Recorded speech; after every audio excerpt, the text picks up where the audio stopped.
Soc la doctora Maria Pilar Prats, treballo en el grup Admiravision a la clínica Corachan i avui us parlaré sobre la cura dels ulls a l'hivern.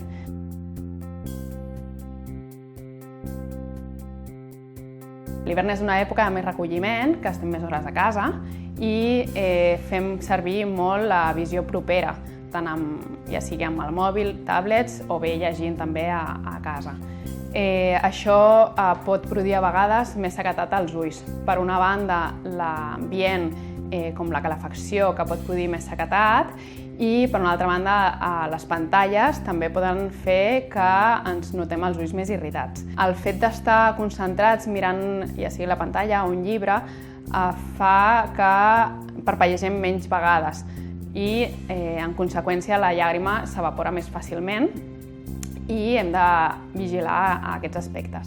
Per poder millorar la lubricació dels ulls, es recomana, a part d'una sèrie de mesures d'higiene visual, com pot ser fer més descansos quan estem fent alguna feina o concentrats, doncs de tant en quant mirar cap a una altra banda, intentar ser conscients de parpellejar més i inclús si hi ha molta molèstia, doncs és recomanable posar o utilitzar llàgrimes artificials. També és important ventilar els espais.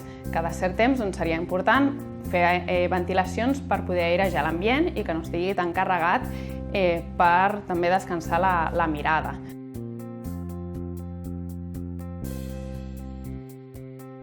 A l'hivern també hem de tenir en compte quan fem activitats a l'aire lliure, sobretot a la neu o a alta muntanya.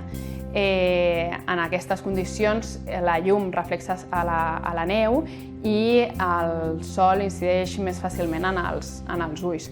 Això pot fer que doni problemes o bé de sequedat o inclús que els rajos ultravioletes produeixin més dany ocular.